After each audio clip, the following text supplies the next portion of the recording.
with several knobs. 2 buttons marked Marche and Arrête are faded with use. It seems to control the large crane above. A container is attached to its hook block. Marche. On. Arrête. Off.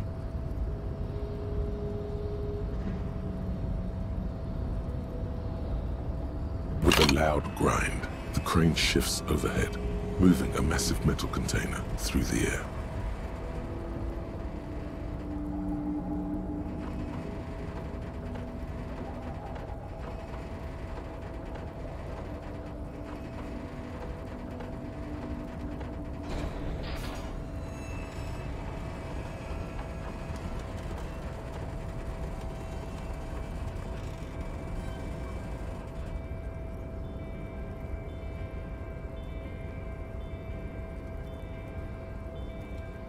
And, with a surprisingly quiet thunk, the crane places the container down. This crane was built with a purpose, which has now been fulfilled. To move this container.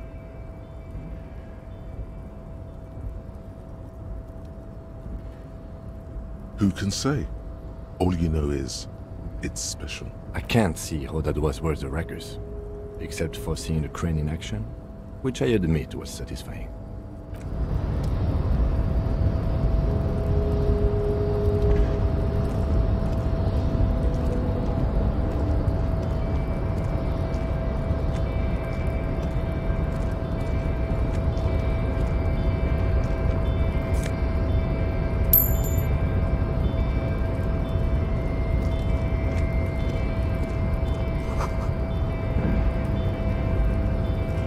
Before you stands a cargo container, just one of many in the yard. Is this like your thing with that wall again? You do? Because I don't. There are a million containers here. Why are you fixating on this one?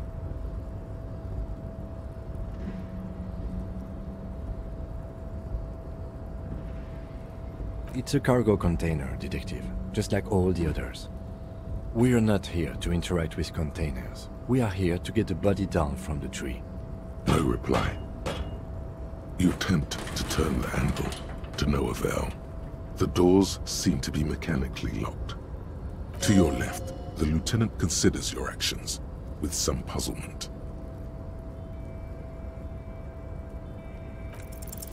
Why are you even trying to open a door with rhetoric? Because what wasn't an option?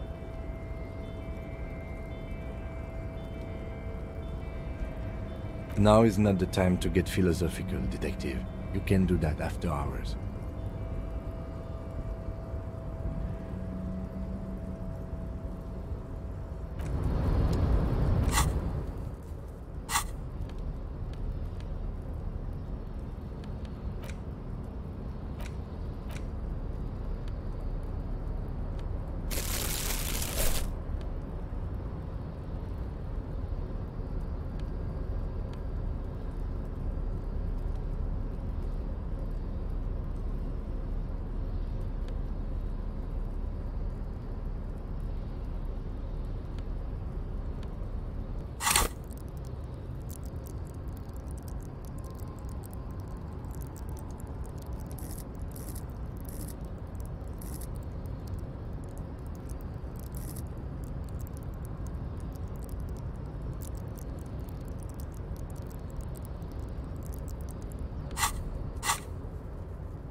is the night watchman's booth. The name on the door reads, René Arnaud. If you must. But please hurry. We are pretty easy to spot up here. Nothing incriminating catches your eye. The cabinets are clean and their sparse contents meticulously organized. There's a framed photograph on the table. It's a black and white photo of a young couple out in a street fair.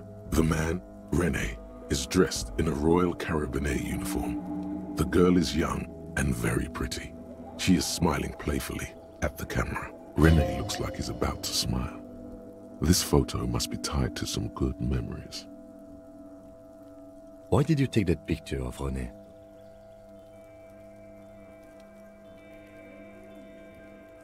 You're really interested in that old soldier. Not sure I understand your fascination, but sure, as long as it doesn't take up a whole lot of time.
Container, I'll turn you nice and red. Container, container, put the logos on.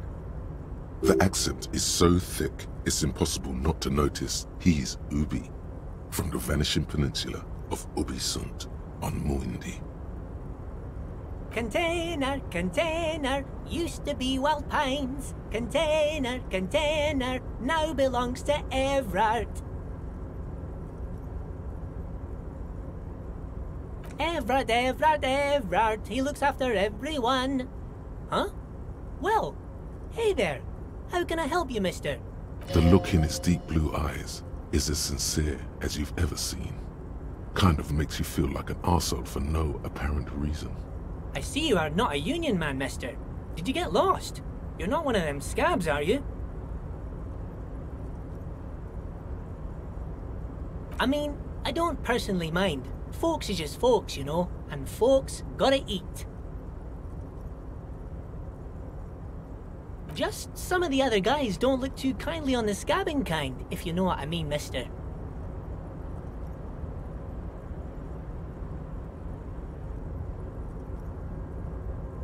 Yes, everybody needs a job, and this is mine.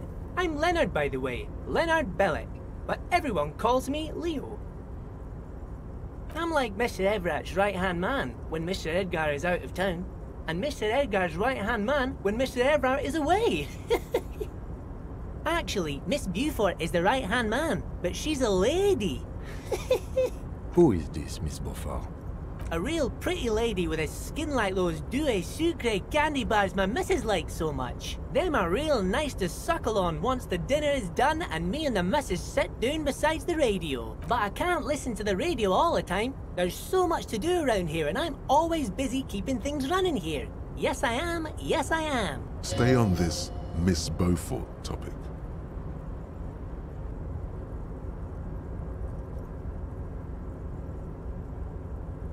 Oh, Lizzie, she is a real sharp tool. Mr. Evrart put her through some fancy school and everything, east of the river. 4 years she was gone, and when she came back, she was all fancy and lawyerly. But she's a real nice girl. Grew up in this here neighborhood, knows everybody and gets along with everyone. Real pillar of the community one day, I'm sure.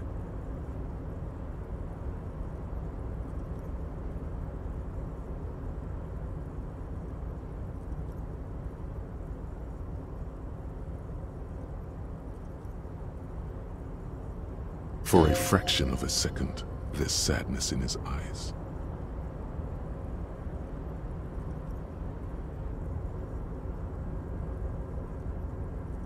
If me missus and me was to have a child, I'd be real happy if she turned out like her. But she can't have kids. Dr. Lemaitre said so, and she knows about such things. Been a doctor for almost 50 years she has. Law school? Could she be talking about the union fixer, aka the gardener?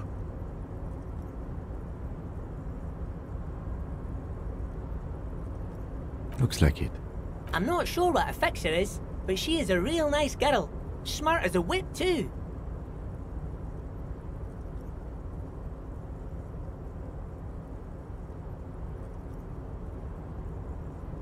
Oh, most of the guys are down at the gates, keeping the scabs from coming in. We're on a strike.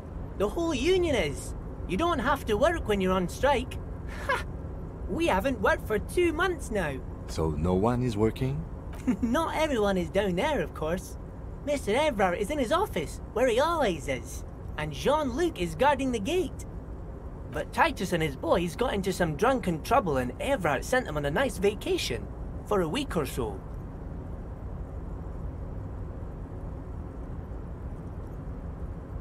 Oh, I'm not really supposed to talk about that. That's union business. Him and his boy stirred up something in town. Probably drank too much and got into a fight or something. I heard Mr. Evrart telling them to take some time off.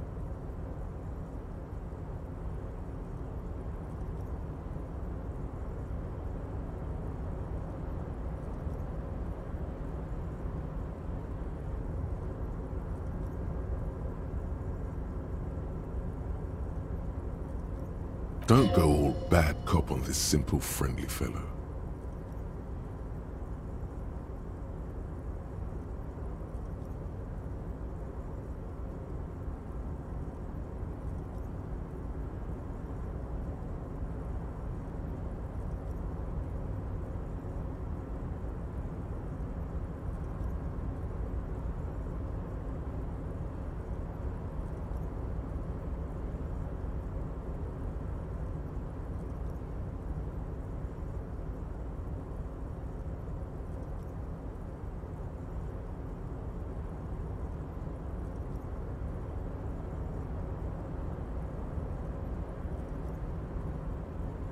I guess the boys got a bit too rowdy and had to let out some steam.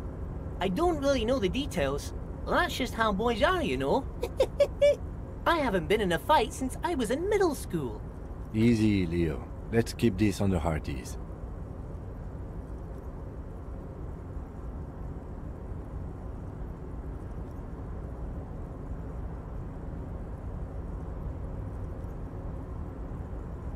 Too late. Leo's mouth is still moving, and the words are spewing forth. Words, words, and look, even more words. This guy could go on till the end of days. Now he's talking about some drunk sawmill owner who... No, he already switched to a prized fishing rod he apparently owned at some point. You know what? Just cut in there with your questions. Oh, that one. That should be empty as far as I know. Lots of containers here have nothing in them. They're just waiting to be loaded up. Told you. Oh, you want Mr. Evrart then? He's an awfully nice fellow, he is. Him and his brother are both nice fellows. They've lived their entire lives in this here neighbourhood. Guys like Mr. Evrart and Mr. Edgar, his brother, are real good guys. Made Martinez what it is today. Mr. Evrart and Mr. Edgar and I went to the same school we did when we were boys. Patience. Deep down you have the mental power to keep listening. Not many would, but you do. Oh, Mr. Evrart is where he always is. In his office, of course.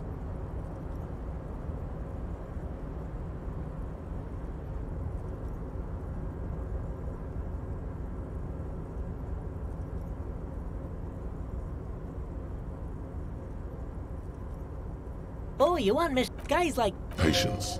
Had an arithmetics teacher, Miss Bellows. Her real name was Miss Bellams. She was a real pretty lady. But when she got mad, all the boys liked her, if you know what I mean, mister. We used to sneak in her yard in the dark and peek through the window. One time we saw Miss Bellows with a fellow. Yes, we did, mister.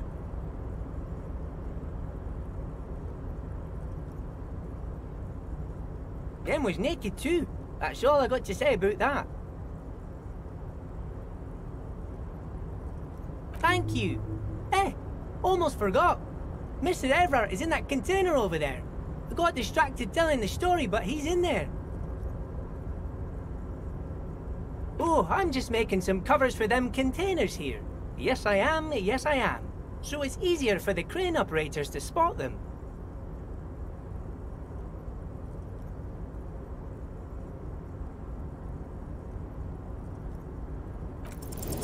Everything is so pretty and red. You and Leo look like brothers as you glance around with similar childlike wonder.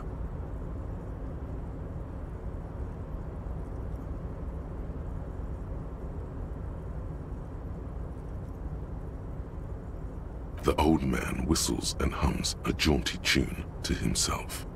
Oh yes, born and raised in Irish, mister. Mum had to leave my dad after he got a bit violent. Took us here to the new world. I was about 10 then. Too old to lose my accent then. People say us Ubies are up to all sorts of trouble with sheep and other animals and whatnot.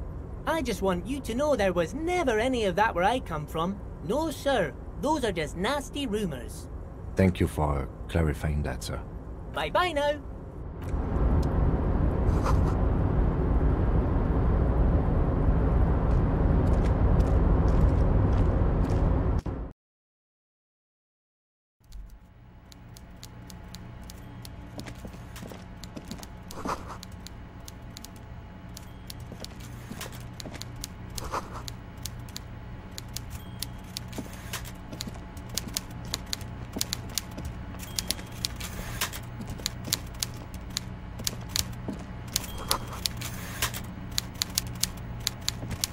Before you is a walrus of a man seated behind a large desk. He looks up from his work, not the least bit surprised to see you. With great effort, he straightens himself up in his chair, yet says nothing. He simply stares at you. A typical power play. Wait for him to speak first. Show him you've got a backbone.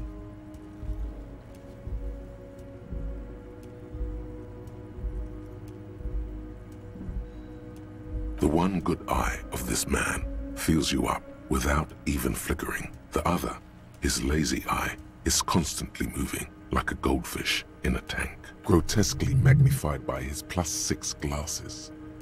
For a moment, you don't know where to look. It is unbearably humid in the trailer. Beads of sweat slide down the man's forehead. At first, nothing happens. His face wears a wide and self-satisfied smile. Every now and then, he smacks his big lips. So... Mr. Dubois, Mr. Kitsuragi, how nice that you found a moment to pay a visit to the Debardairs Union. I'm Evrart Claire, head of this little operation here. Please, have a seat. The folding chair looks like a torture device. Extremely uncomfortable. You go ahead, detective. Whatever he has in store for you, it can't be good, he thinks. I'll do my best. Forget about that. What's with this Dubois stuff? You're getting some seriously bad vibes from that name.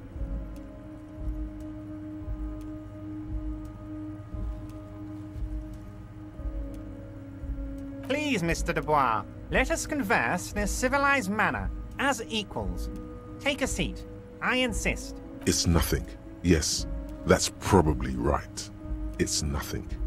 Forget about it. Filter it out. Excellent, Mr. Dubois. I can see that you're a reasonable man, and reasonable men can be of great use to one another.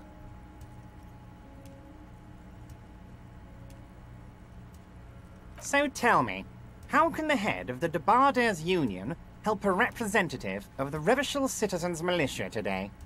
The chair you're sitting on has got to be the most uncomfortable chair in the world.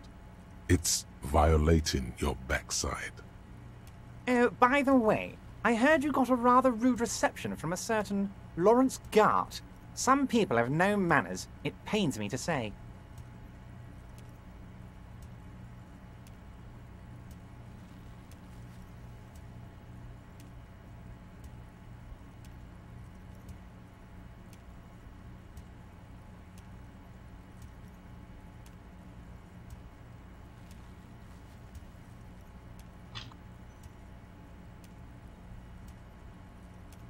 This should take care of that nonsense. It should be sufficient to cover your expenses for a few days and patch over your differences with a cafeteria manager. Go ahead, take it.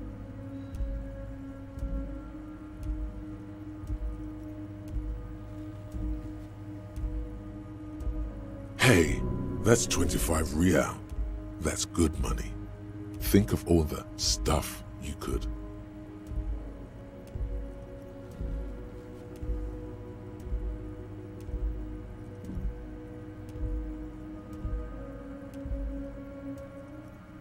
Yes, I know Lawrence. He's a real character. No union man in him. A real piece of work, that boy is. With a grin, he points to the checker game. It's like you're on a game show. At least don't thank him for it.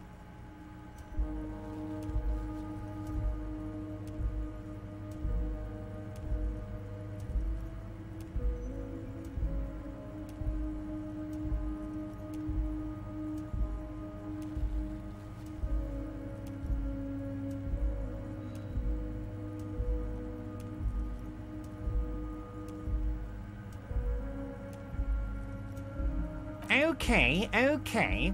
I respect a man with principles. No handouts, then. Now, I'd like to set your mind at ease about one other matter.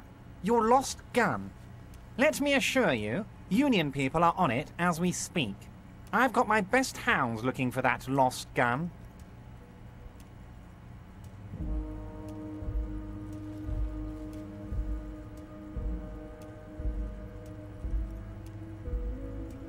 His slug-like lips move, but all you hear is an echo. Lost gun, lost gun, lost gun. The world is swallowed by a black hole of fear. Only two words escape its gravitational pull. Lost and gun.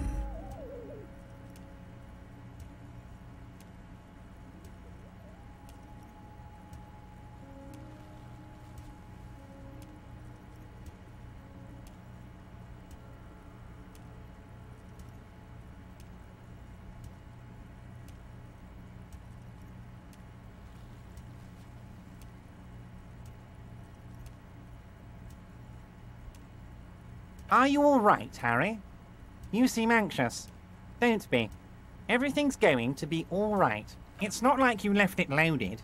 You didn't lose a loaded gun. Local children aren't out there playing with it right now, pointing it into their own mouths. It's in a safe place. I just know it. I have a feeling everything's going to be all right. God, you're sweating. Your knee is jerking. You're about to cry, aren't you? You're about to cry. Because you lost your gun, and those children are gonna shoot themselves with it.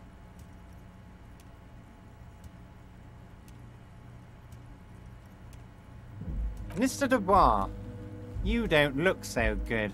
What is this, Mr. Dubois? He keeps repeating. What is he trying to pull here? You need to cool the fuck down. Chill. Mr. Dubois! Mr. Dubois! Harry!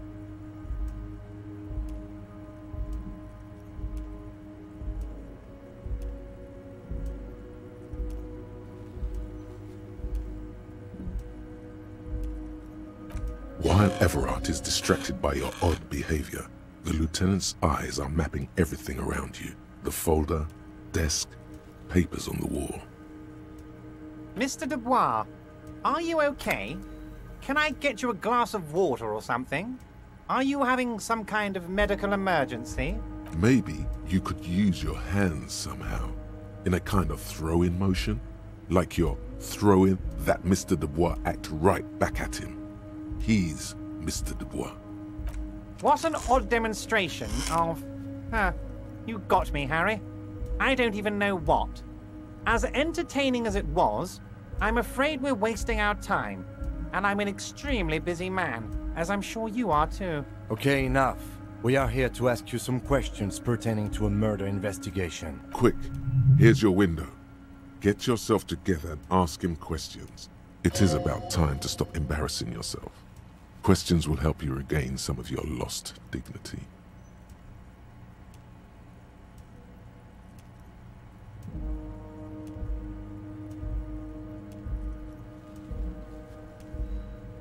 You might have noticed there's one hanging on a tree behind the hostel cafeteria. Oh my! Don't take this question personally, but why would I get involved in this matter? Mr. Claire, the man was hanged with a cargo belt. A steel-reinforced cargo belt. It's safe to assume the Union had something to do with the murder. Besides, getting the body down would benefit all of us. It's a stain on the neighborhood. I can certainly see how having him up there might start affecting some real estate values. But of course, all joking aside, I am going to help you. Jean-Luc, my boy, I'm sending 2 police officers down. They have a dead body in a tree problem they need help with. Namely, they need it to be taken down. And, Jean, please take it easy with the race science. He's had enough of that. You can find Jean-Luc down at the gates, but you already knew that. Anyway, he's going to help you.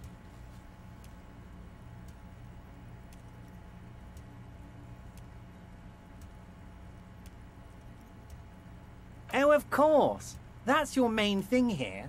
That's why you're in Martinez. I know everything that goes on around here, and I would love to help you, like I'm helping you with the body. I mean, it's no secret that the lynching is connected to the strike. So much to talk about. Honestly, it's been weighing on me so heavily. I understand you need to interview me. But there's a thing that's been keeping me up at night. I want to talk about the hanging. I mean, if we could just calmly talk, exchange information, we could blow this thing wide open. Yes, that sounds good. Let's do that. But I can't think straight with this thing weighing on me. You're police officers, aren't you? I have a crazy idea. You guys are basically door-opening machines, incredibly talented at opening doors. And I'm sure you're going to open this one with flying colors, Harry. The stars aligned into a cosmic frown here. He has your fate decided.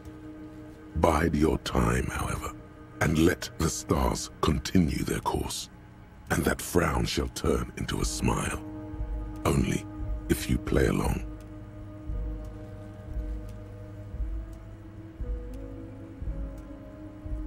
Harry, I'm a very busy man, and more importantly, I don't have that extraordinary physique you do. You look like you could run around all day. You want to send someone a message that the police are working for you. I repeat, I'm a very, very busy man, Mr. Kitsuragi, and therefore I must occasionally enlist outside help. So what will it be, Harry?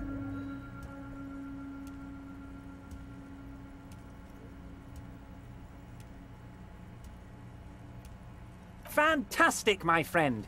Just let me know when it's done and we can take our friendship to the next level. You can get the key from Manana. He's down by the gates. Manana's like a free agent in the Union. Special operations. Hardened socialist. A real free thinker too. He'll tell you precisely where the door is. One last thing, Harry. Just open the door. You don't need to go in or anything. I just want that weasel to come home and see the unlocked door.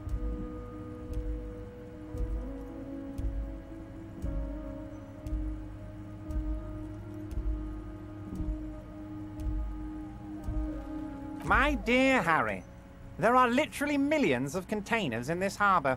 I couldn't possibly remember what's in all of them. Harry, you smooth-talking son of a bitch. Time is a precious resource, and I don't have enough of it to count containers with you. Smooth talking. Maybe that's the way to go about opening the container. You should at least try convincing it. What? Harry, how could you say that to me? You know I appreciate a joke as much as any Johnny Fat Guy, but I can't take slander. Are you actually investigating this? You've hurt me, Harry. Me, a friend. But you know what? I trust you, like I trust all my friends. And I know you'll never talk to me about this again, because you don't want to wound me. So do what you want, and let's change the subject. Thank you for your understanding. We will continue to do what we... You too, Lieutenant. You know, I like you, but you never were my favorite. I'm a Harry guy. I'm Team Harry. None taken. Did we have anything else to do here, Harry?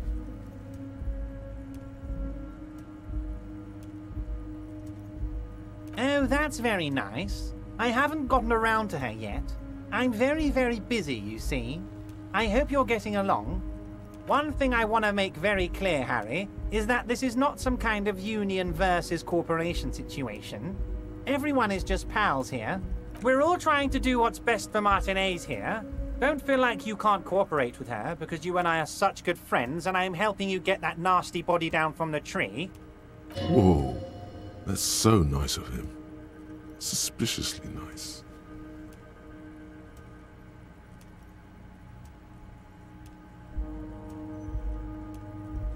I'm just a nice guy, Harry.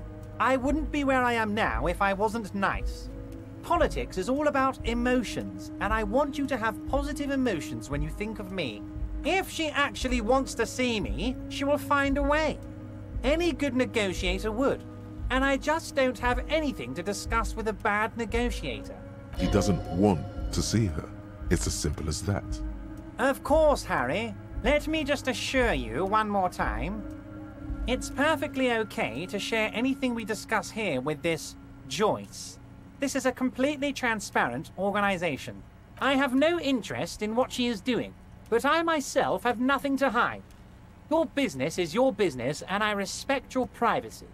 Just remember, none of this is secret. Tell her about all of it. My brother's picture, my singing swordfish clock.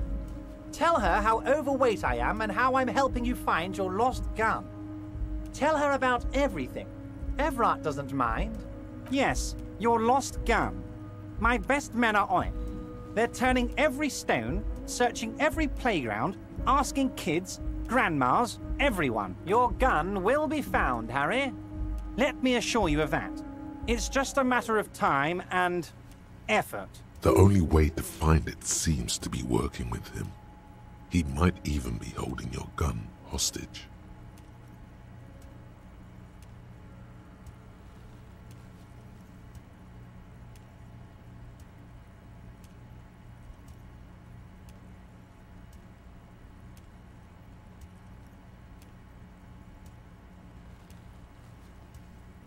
Who knows? Only one thing is certain. If you work with him, you're going to get it back. And working with him might be the only way to do it.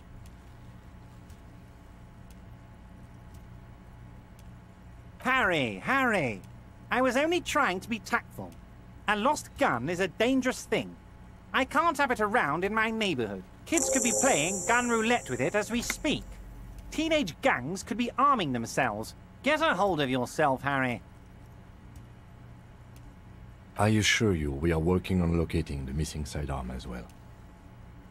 The lieutenant is concerned about the lost gun and feels that the fact you haven't prioritized looking for it is unfortunate, if inevitable, and doesn't put the RCM in a good light. Excellent, Mr. Kitsuragi. That's excellent news. Looks like we have a friendly gun-finding competition on our hands. Harry, honestly, I'm just relieved you didn't get a hernia. A man your age...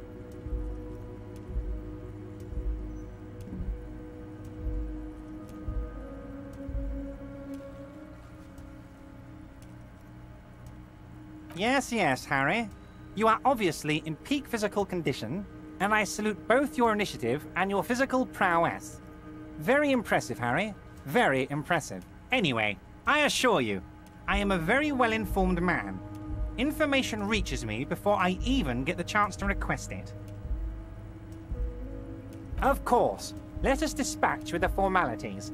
You call me Evrart, I call you Harry. My God, so it's true. I didn't want to believe it, but you are a fantastic science fiction amnesiac cop, aren't you? What are the odds of that? I think the odds of that are very low. So good to hear that, Harry. Apparently my sources were wrong. However, if you did have a spot of memory trouble, I could help you out. With my big fat folder. Are you trying to tell me you've gotten hold of some of our documents? Mr. Kitsuragi, would you mind? Me and Harry are talking about his lost identity right now. Asking too many questions will make you look weak. You should maybe focus on the folder. Don't just jump to the folder. That's not smart. Shows you're on the edge. Do some probing first.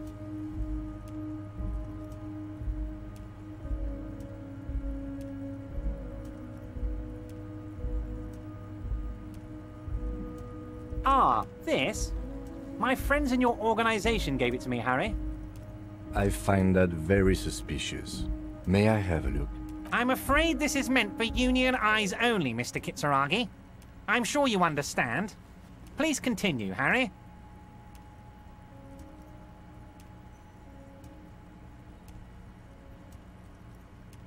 It's Harry. Harry Dubois. You feel like a Dubois, but you don't feel like a Harry. Strange.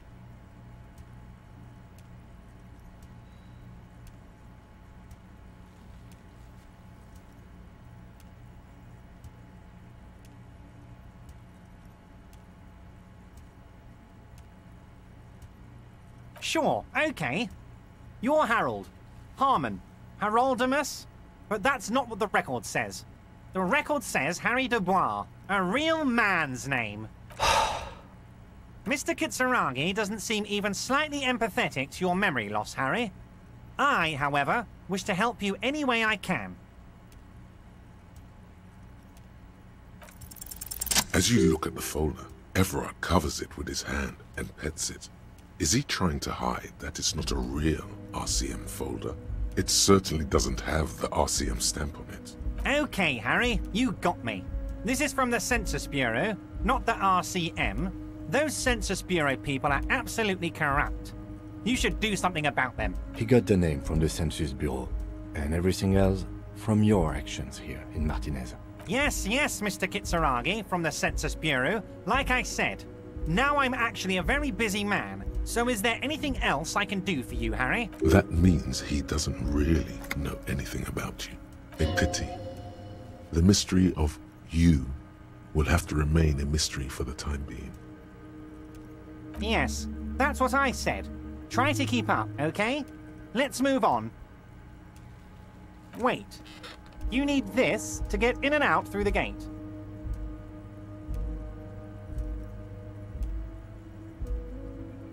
Here, you're one of us now. A real red and white Union man. Take care, Harry.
promising race pupil returns.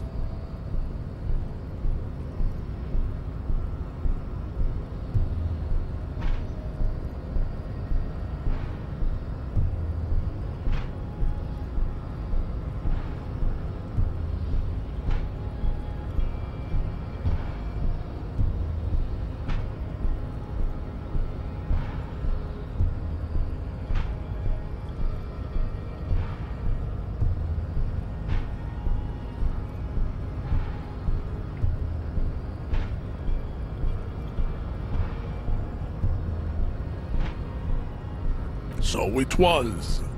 You surmounted the harbor wall in a display of athletic prowess to reach my superior, then had him give me an order. I salute your cunning, and I will remove the body from the tree with my bare hands. You're so noble, Measurehead. But while I am gone, someone must stand guard on the bridge. That someone needs to be you. That would mean you're openly showing the people that you're taking the Union's side.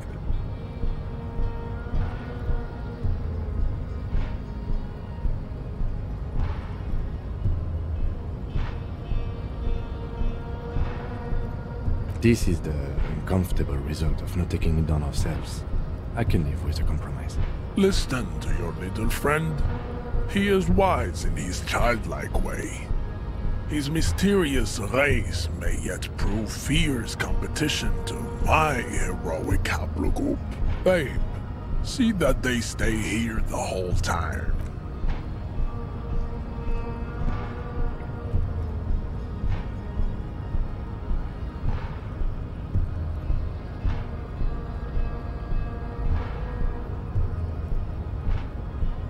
The woman's gaze follows Measurehead as he leaves. So, you guys are like cops or something?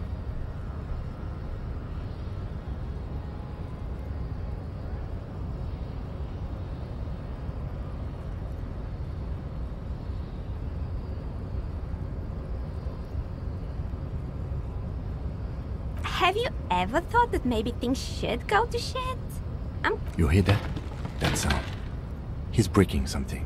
Yeah, Jean-Luc must be really tearing it up over there. I wish I could see it. Look at you! RCM rent-a-cops! Guarding that bridge like Evrat's lapdogs! Is this where it's at now? The RCM is for sale! And who are you? What is your business here? Why are your clothes 4 sizes too small for you?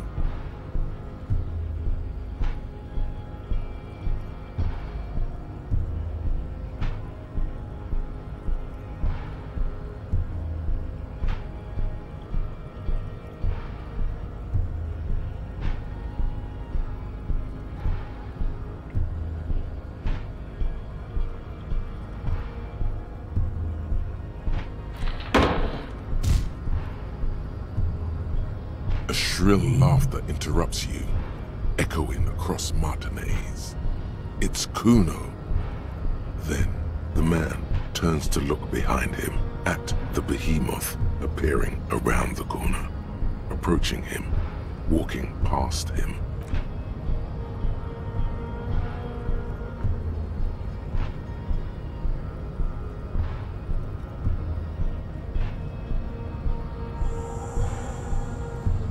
The corpse has been removed from the tree.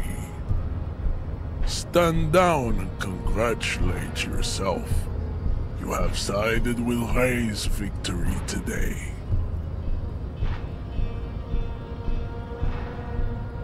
Farewell, ham sandwich. You are a Union man from now on.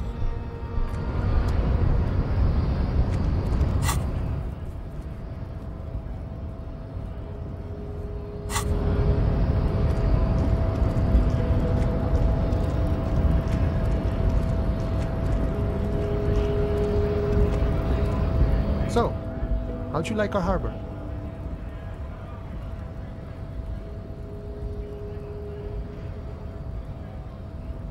It's but a rest area on the path leading across open plains. Right. You talk to the boss, eye to eye, like men of the plain. If you have any more questions, I'm set to talk. A key, huh? What door is this key supposed to open? Oh, say no more. I got you. I got that key right here. And let me tell you, it's mighty good of you to help us out during the strike. Working class solidarity, as they say.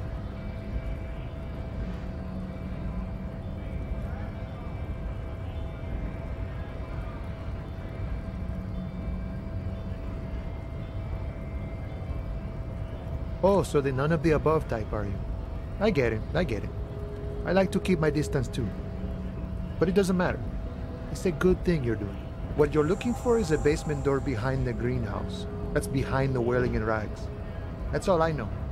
Our organization is what you call compartmentalized. Means we keep out of each other's business. Okay, but where did you get the key from? The janitor gave it to me. Nice fella. We talked about life and things that really, truly matter. None of this mess we're in. This jiving and juggling. What's it for? To feed our children, I guess. I'm more of a philosophical dock worker. I like to talk about the big picture stuff. Who I am, who you are, what we are fighting for. Who he is, and what they're fighting for? This is interesting. Los Ardis? They're an independent militant group. A bit too high-strung, but it comes with the responsibility. They're sort of like you. Preserve the rule of law and all that. Except it's Evrat's law. But really, they're just like you. Is he actually comparing you, an officer of the law, to some neighborhood vigilantes? The man whispers a jaunty tune. A coastal breeze ruffles his hair. The mercenary, eh? Who could have killed him? That's indeed the question. Why even do such a thing? What a thought! Why would noble workers resort to such a thing? Unless they were pushed, of course. Your dead guy was an enemy combatant. He was an agent of the opposition, attempting to undermine our honorable efforts. I ain't the murdering type, but that's just me. Large organizations like our union have all sorts of men, with all sorts of skills. Understood. This has been of limited use. Still, thank you. No problem. I wish the best to you in your search. Sure, I'm glad it's not my search. Hey. Psst. Psst. Hey, you. Yes, you. Word on the street is you're ready to start building communism again. You keep saying things like, down with the bourgeoisie, eat the rich, sodomize the landowners, impale all people who have more than 25 real in their pockets, literally murder all human beings regardless of their political beliefs. That kind of stuff. Oh yes, the mask of ambivalence. Don't deny it. You're about to rip it off and reveal the monstrous seven-eyed lamb of global communism that would devour and masticate mankind. Everyone can see that. So tell me, do you have any questions before we fire up the big communism builder? Or do we get right down to it?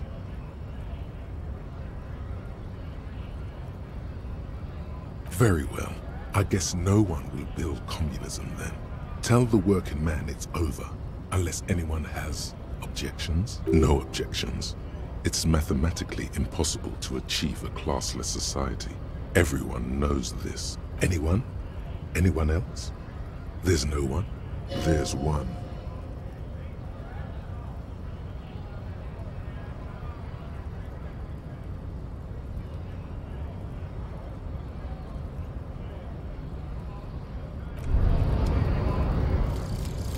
Advanced race theory.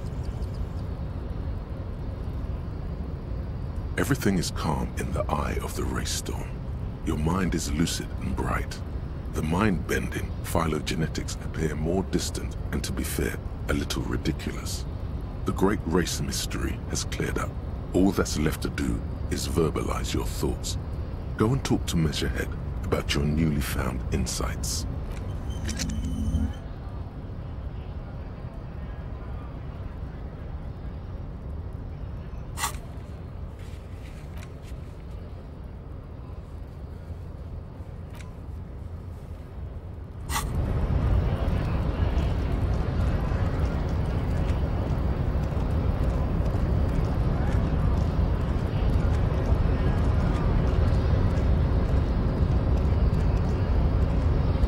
The unpromising race pupil and...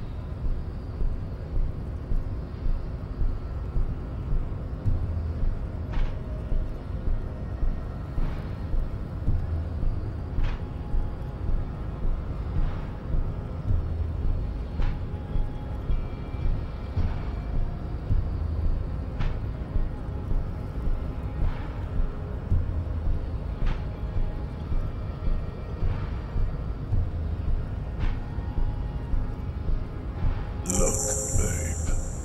When confronted with the demise of his entire race, the bourgeois alcoholic degenerate focuses on gossip.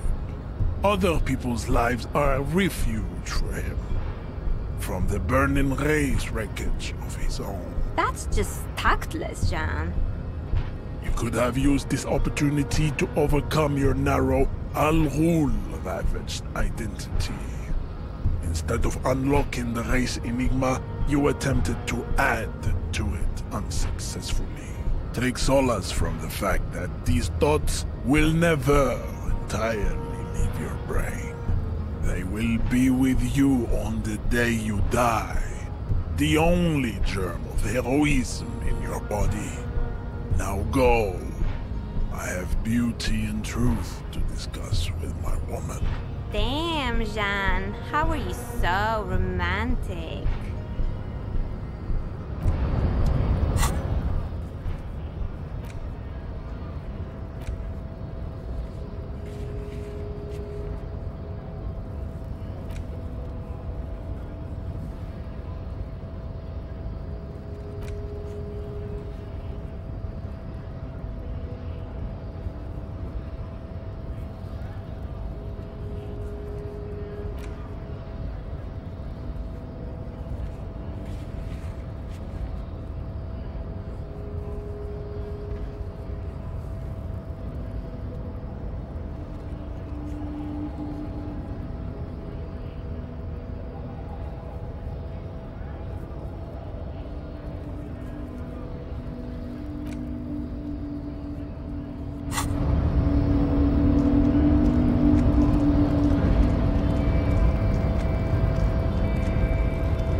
The tear machine stands in the corner.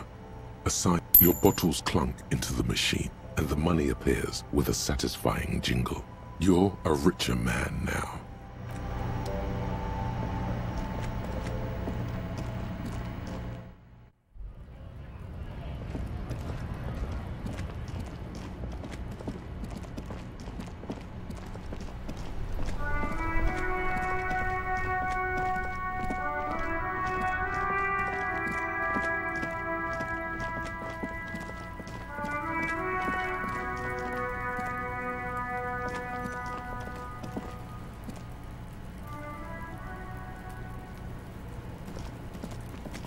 The corpse lies on the ground among the remains of an absolutely demolished pinewood branch. It's gently laid on one side. Mr. Measurehead has done a good job. Nothing is too broken or compromised.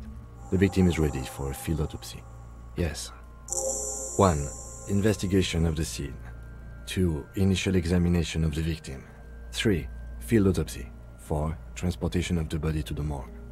We are on number 3. The fuck are they on about? Cop's gonna cut his shit up!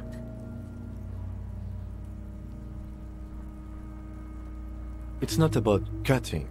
And no, you and I are detectives. The honorary rank of detective signifies our ability to handle the entire incident chain, from autopsy to cleanup to social work. You are. Your station would not have assigned you on this case if you weren't. The lieutenant adjusts his glasses and takes a deep breath. I thought we decided to leave it to processing. Let's not turn this into some kind of circus. Okay, so you can sneak out of your room maybe, after he's gone asleep. Come on, officer. You know what a field autopsy is. You've done 100 of them. There truly is a time for everything, even for yellow gardening gloves. However, they are lacking hygienically. I suggest you get in there in limited capacity. I mean when I need you to. Until then, I should handle physical contact, and you should take notes.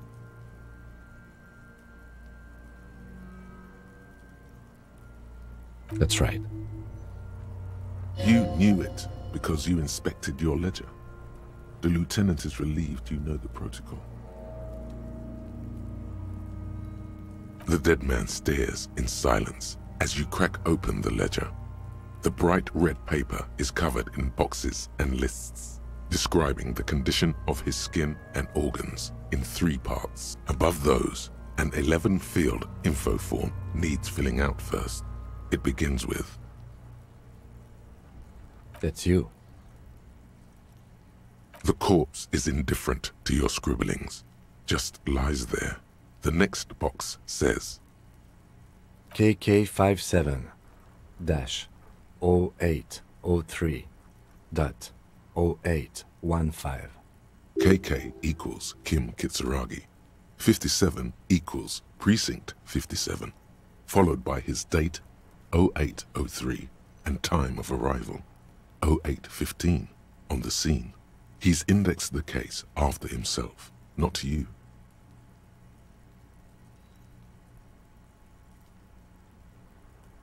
Next. NA. Next. NA. Roughly 50. The corpse looks ageless, like meat on a hook. Mondial. The pudgy mess of curdled meat looks neither mondial nor anything other. Fucky! Male. Pigs can have sex! Nor does he look male, with his pregnant belly and indistinguishable face. We're still going with March 4th, 51. What else? 9. Body identified by is non-applicable. 10. Case number is the same as the coroner's case. KK 57 0503 0815 listens motionless, with the cargo belt still around his neck. Only 1 box remains. None. At least not after the initial examination. A strange word. Treatment.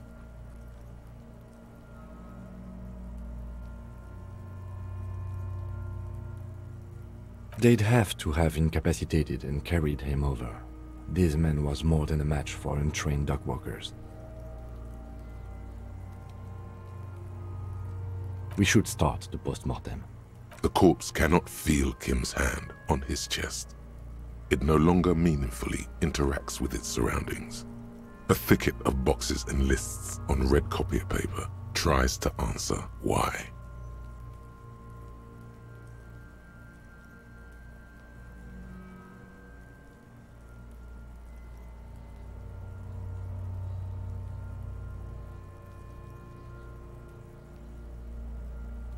I'm afraid we can't continue before we've gone through both the external and internal examination first, thoroughly. Clothes. The deceased wears armored boots and white briefs.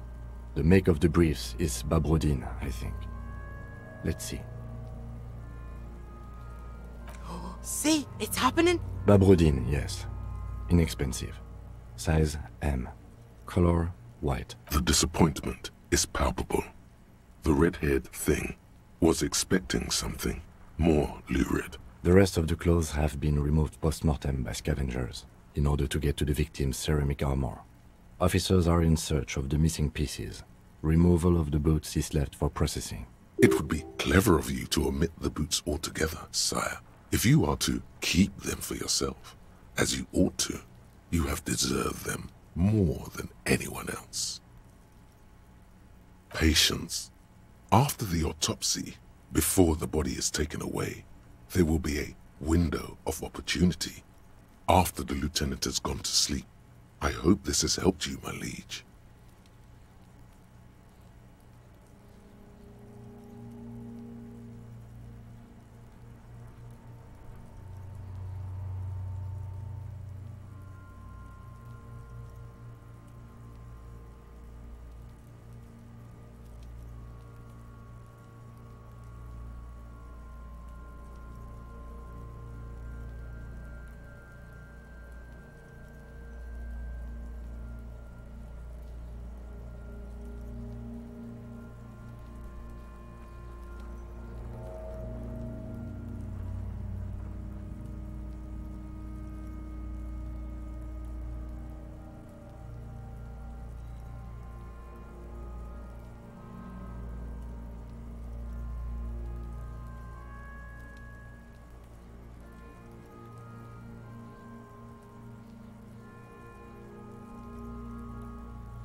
The boot has a serial number. It's E50.100.100. The lines between the plates are in the shape of the alphanumerical. The number is purposefully concealed by the design. Tattoos. The upper torso is covered in a single, continuous tattoo, resembling a map of the night sky. It reaches from the right shoulder to the heart.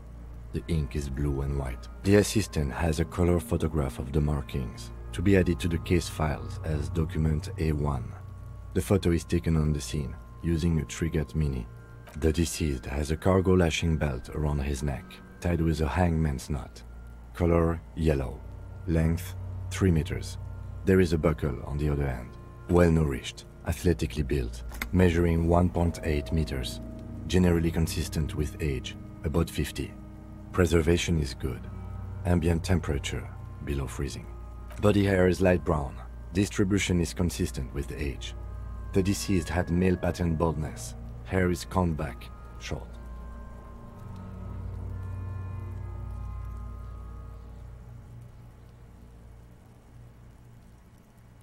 The hair under your latex fingers feels cold to touch, wet. The stench is suffocating. Strands of dark brown hair start sticking to the latex of the glove, like thread of a... Lividity is consistent with hanging. The head is congested. Contusions are present on the head, chest, and thighs. Consistent with stones thrown post-mortem. Low velocity. Fucking low velocity? You think Kuno doesn't know what you're talking about? Velocity was fucking max! Talking shit about Kuno's velocity. In addition, there are bite marks on the face, scalp, and chest. Consistent with predation.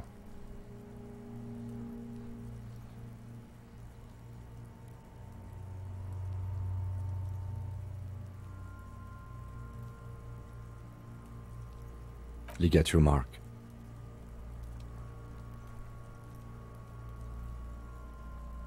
Steel wiring. There's too much of it. We need to remove the belt so we can get to the ligature mark. You got just the right tool for that. The chain cutters.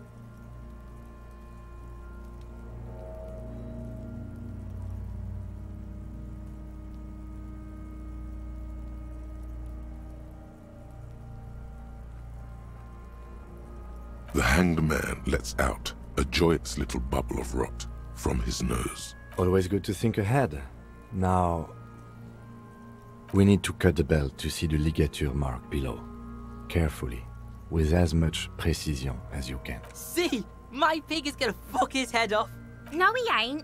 Your pig's a boring fuck.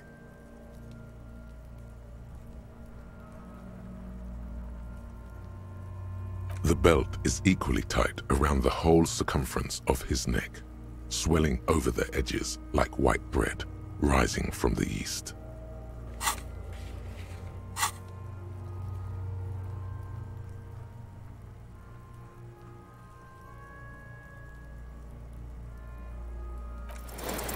You jam the cutters right under the knot. That seems like a smart idea. Yeah, somewhere there. Already they're buried deep in the man's flesh. Then you rotate them to get a better hold. Then... a really, really bad smell is coming from there now, and some kind of cracking sound. The lieutenant looks by, somewhat worried as you summon power words to your aid. Yeah, fuck him! Fuck that faggoty! Corpse! Told you my pig was hardcore. I should have a go first. I think I have a strategy. He sinks the cutters into the knot, preparing to perform the cuts, with his elbow to his knee for precision. Snap! The knot is slashed. Another cut and the belt falls apart like a flower bouquet, revealing the dead man's neck and the dark red ligature mark around it. Here.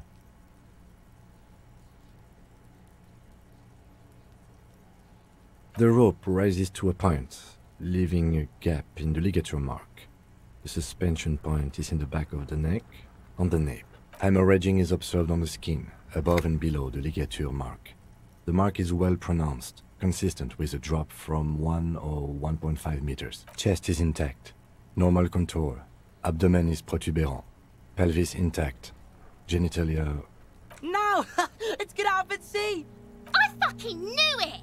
This is clearly what they've been waiting for, ever since the autopsy began. Genitalia is male and unremarkable. No evidence of injury.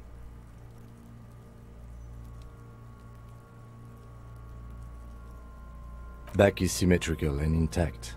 Upper and lower extremities are intact, but asymmetrical. There are combat injuries on the right hand, thigh, and in addition, I see smaller, residual scars, too numerous to count, covering about 30% of his skin. Last item, hands. His flesh is cold. Pleased to meet you. Where are you from and what's your name? I'm only fucking with you. I know where you're from. From Cappadocia. And your name is Il Corbo. What can I do you for, Il Corbo de Cappadocia? I did, Kobo. I did. Reminded me of when I was just a small boy. Before this happened to my face and my body. You did me a kindness there. We should do this more often. Be close like this, I mean. Hands are clean. No sign of injury from struggling. I was. Maybe I'm just not seeing them. Honestly, this stench is making it hard for me to think at the moment. Working so close to the fumes coming from the corpse must be hard. You realize suddenly that the lieutenant has been barely keeping it together these past 2 items. Ooh. That's all for the external. Well done. What next? Central nervous system. I have nothing.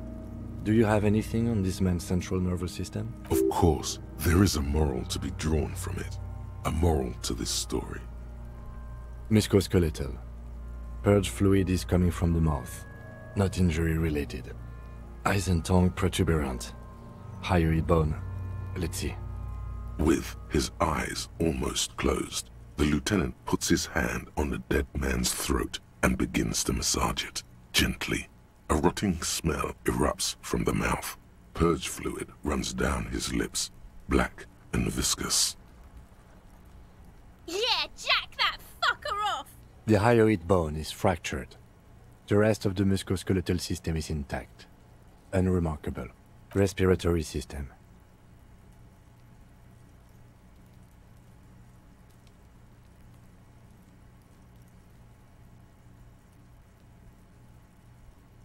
Oral cavity shows no lesions. The victim has received dental implants, possibly after a combat wound. Mouth swollen. Hemorrhaging present in mucosa of the lips. From here, it looks as though the clown-faced man is screaming. The tendons of his jaw are torn apart. No scream, no sigh of relief rises from the darkness inside. It's humid there. Sickly sweet air, unlike anything living. You feel like you're about to throw up again, straight in that mouth of his. Hepatobiliary, NA.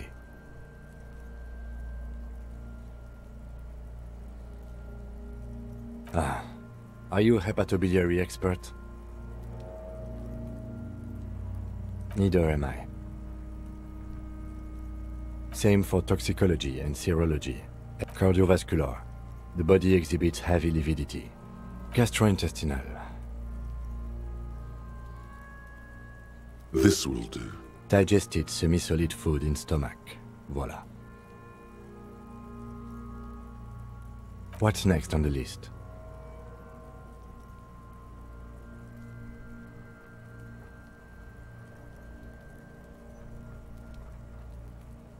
Let's see. We have bite marks, contusions on the head and chest, and a ligature mark encircling the neck. You'll need 3 fields. Leave a 4th one too.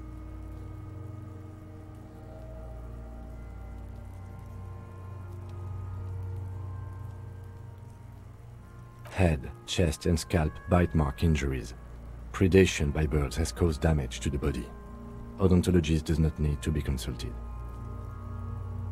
And your opinion, officer?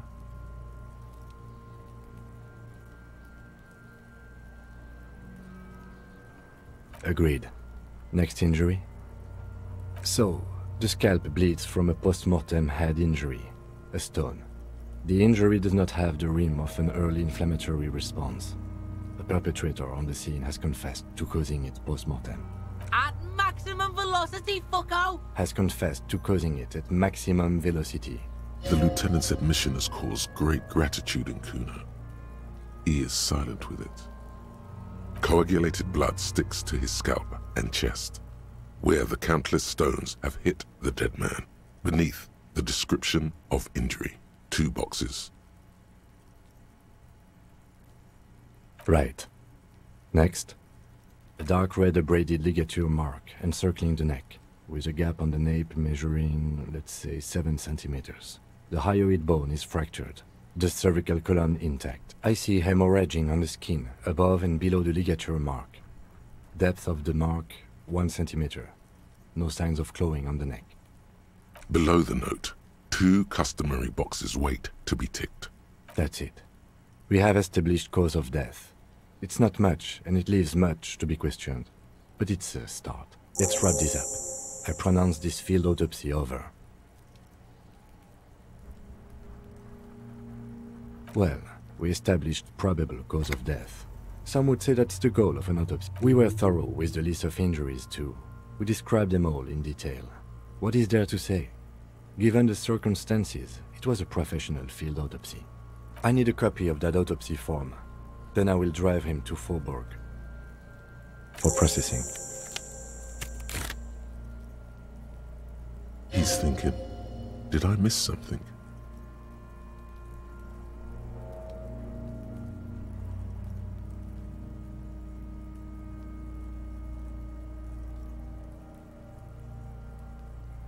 Shoot, Looney Rooney.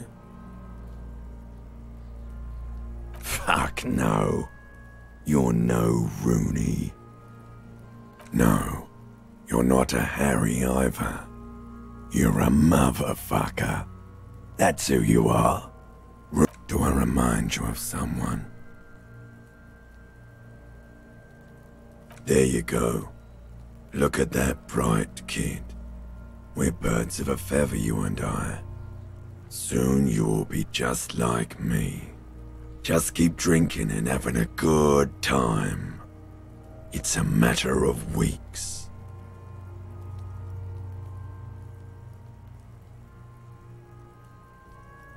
Feeling nausea, vomiting, tenderness or pain around the liver area, tiny red lines on the skin above waist level, more like days, Coppo. The clock is ticking. Your liver tells you so.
come back later.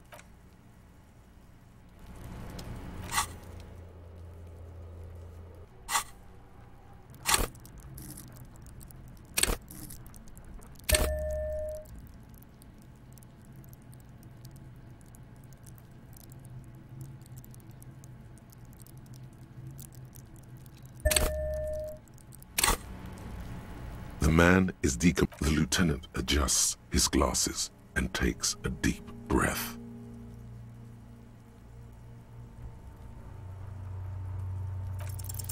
You run your hands over the victim's cold body, his limbs, his torso with its swollen organs.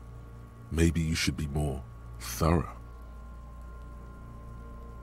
You pull down his breeches.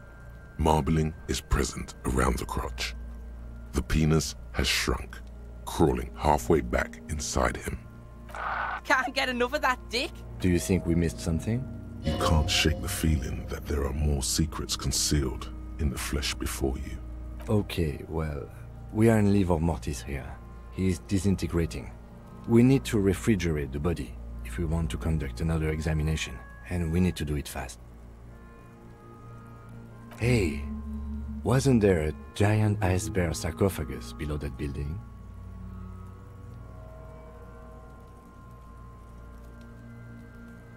Now, that's an overstatement. It's not actually 4 storing cadavers, or at least I hope so. I think we should take a look at it first. Make sure it's big enough before we carry him over. Let's move. With every hour, whatever we are looking for in the deceased will become harder to find.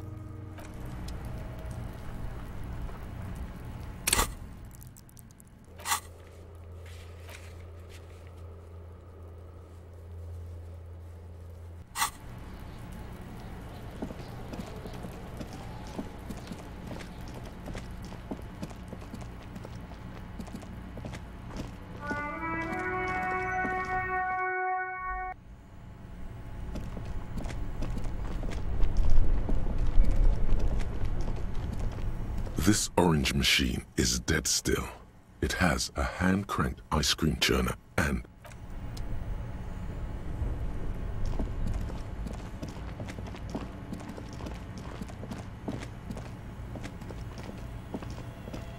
the bear's eyes are dead and empty. It's certainly an eccentric choice, but it's more than big enough and cold enough. Honestly, it's perfect. All we have to do is plug the fridge back in.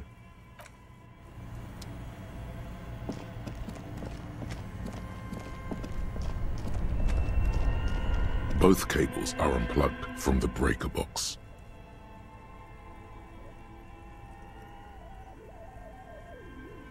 A giant electric mammal awakens. The dead body is going to be safe in the embrace of its cold innards. Great. The owners of this building will just have to keep paying for the electricity sucked up by this monstrosity a little longer. Let's return to the fridge.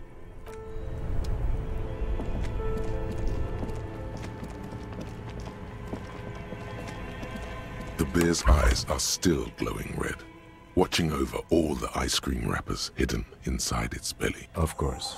I'll take the head, you take the feet. It's not going to be the easiest thing in the world, but we'll manage. The body is heavier than you expected and stinkier.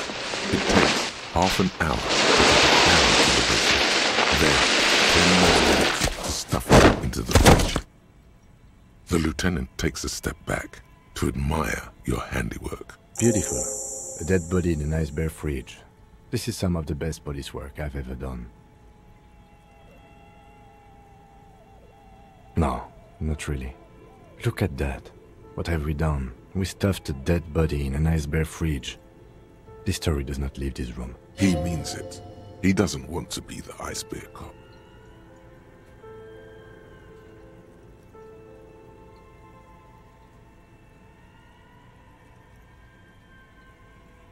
Did we though? Okay, maybe we did. At least we've stopped the body from decomposing further. Now you can conduct another inspection, under controlled circumstances. Inside the icy realm of the ice bear fridge, the corpse stands slumped, waiting. You touch the dead man's body. His skin is cold, light blue and silvery in the light of the fridge. You still have no idea where to begin, or what to even do with him. It'll come to you sooner or later. At least...